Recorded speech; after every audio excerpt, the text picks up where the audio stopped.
Сегодня мы поглубже посмотрим на ситуацию в Ачамчерском районе Абхазии.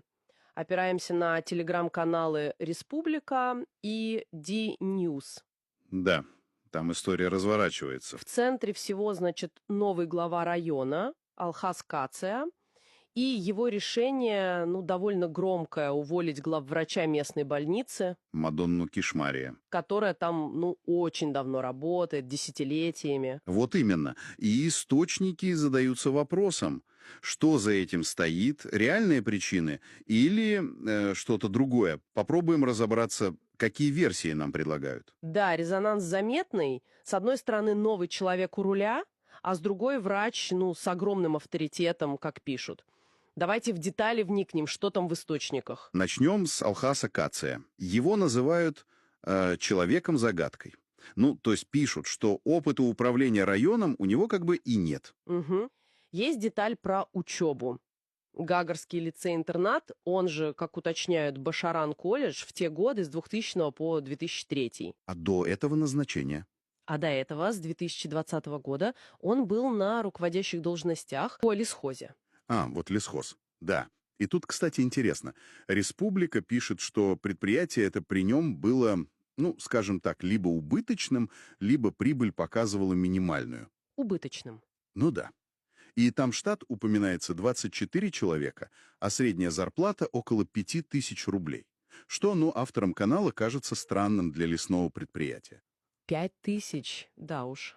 И вот на этом фоне источник выдвигает версию, что, может быть, Кация хочет избавиться от сильных руководителей на местах, но чтобы, цитирую, не блекнуть на их фоне. О, как! То есть это предположение такое, основанное на прошлом опыте. Да, это именно версия из источника «Республика». Понятно. Это, конечно, добавляет остроты. А что вот о самой Мадонне Кишмаре известного, о человеке, которого решили уволить? Тут совсем другая картина, если верить источникам. Она в здравоохранении района с 94-го года. Представляете? Сразу после войны. Ого. С 94-го? Да. Говорят про железную репутацию. И роль в пандемию ковида отмечают. Там же госпитали разворачивали на базе больницы. Да, помню, было такое. Наград у нее, прям список. Заслуженный врач Абхазии, премия Пирогова от Российского комитета наград, высшая категория. Внушительно. И подчеркивают, взыскания нет. Вообще. Но вот один из источников связывает это возможное увольнение с тем, что она якобы отказалась подписать некое унизительное письмо. Письмо? Да. В поддержку комментов. Вот оно что. То есть тут версии уже расходятся. Официально организационные изменения. Именно. А неофициально, вот как пишет один из каналов, это зачистка неугодных. Или даже месть за несогласие. Да уж. И, что интересно, этот же источник говорит, что даже министр здравоохранения Эдуард Бутба признал к работе Кишмарии претензий нет. Профессиональных. То есть к работе вопросов нет, но уволить хотят. Получается так, по этой версии. И жители в своем обращении к главе государства его тоже цитируют. Ссылаются на Конституцию, на 14-ю статью «Право на свободу убеждений». Мол, нельзя увольнять за взгляды. А реакция людей какая? На местах. Реакция, судя по каналу Ди-Ньюс, была очень быстрой. Коллектив больницы сразу выступил против. Поддержали своего главврача. Да, и жители собрали подписи больше 2000 под обращением к Бадри Гунба. 2000 — это серьезно для района. Очень. Просят справедливого решения.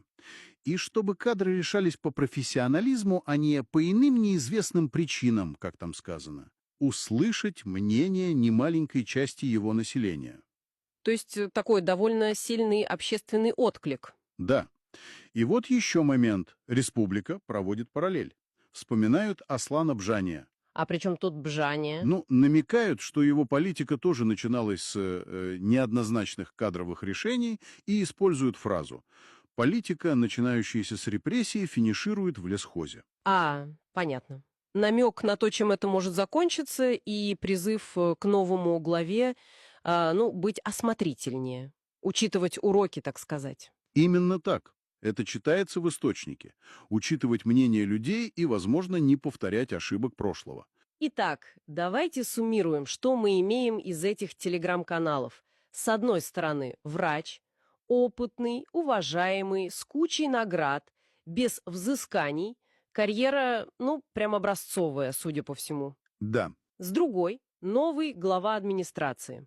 Его предыдущий опыт работы, если верить одному источнику, ну такой неоднозначный, с вопросами по эффективности, мгм. и официальная причина увольнения, изменения, она как-то, ну, не очень вяжется с версиями о политике, о месте, которые активно обсуждаются в этих материалах. Совершенно верно. И вся эта история, вот как она описана в источниках, она поднимает вопрос пошире, мне кажется. Какой?